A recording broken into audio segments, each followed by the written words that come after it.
Why can't we change our beliefs like that? Snap of fingers. I mean, wouldn't the problems of the world disappear or lessen to a great degree if people could simply change their beliefs?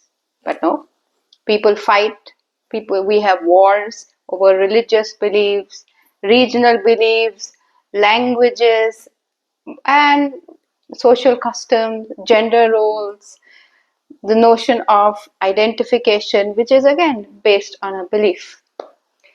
So, whatever that belief is, political, religious, social, personal, what we are talking about is not what that particular belief is, but what is the basis of it? What constructs a belief? What's the protein structure, if you like? What's the DNA of a belief?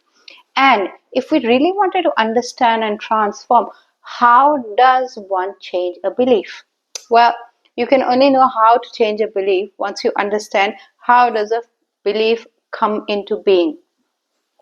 This really requires a lot of interchange and discussion, but let's assume that I believe that toffees are bad for the teeth.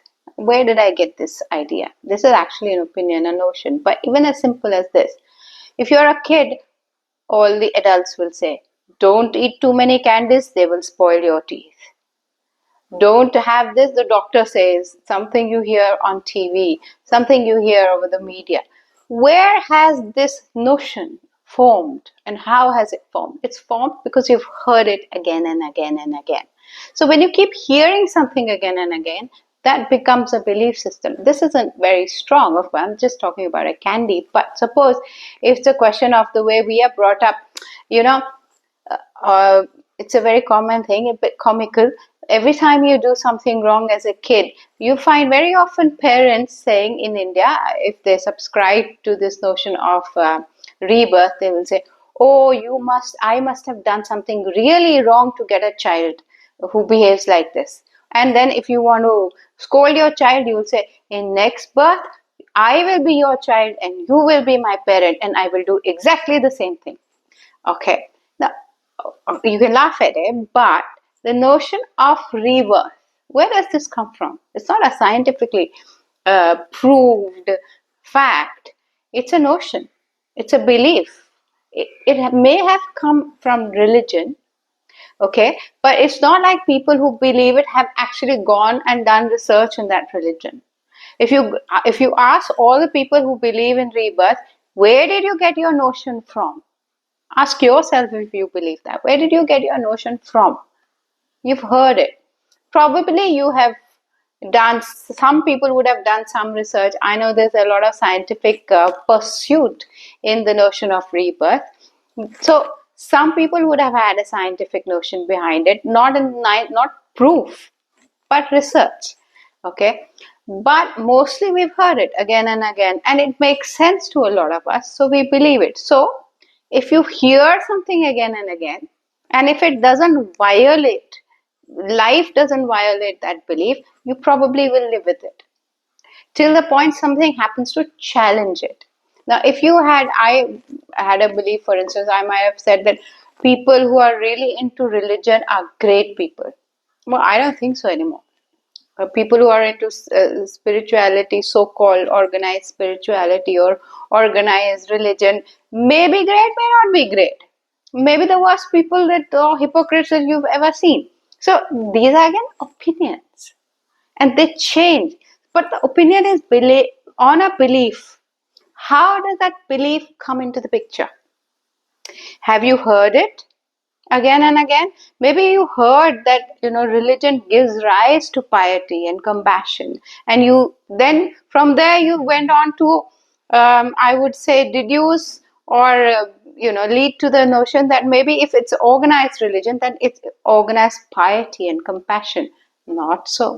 Not always. Sometimes it is, perhaps, and sometimes it's a mixed bag of a whole lot of things. So you hear something again and again, nothing in life challenges it, you will stick to it, probably. You hear something again and again, you pursue it scientifically, and if you're lucky enough to come to some kind of conclusion, well, then it becomes a form of scientific belief or hypothesis, and then you can possibly have that challenge. You hear something again and again, and your own experience challenges that. That's a pretty strong a way of deconstructing a belief. It's not like you are deconstructing it, life is. You've had an experience and it's got challenged. So we have to understand the alchemy of a belief. Where and how does it get to be a part of us?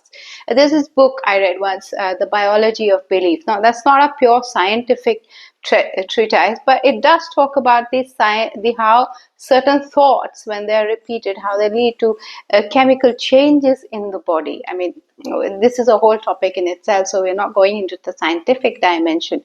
But you would have felt that sometimes we absorb experiences, and those experiences lead to certain sensorial imprints upon us. You imagine you've heard a song that you used to hear in your childhood. You will go back to the scene from where you heard it. Maybe it was a prayer you said at school and you heard that song, or a song you played at a band, and you hear it after 20 years, 30 years, and then you are transported because that has led to a sensorial impression.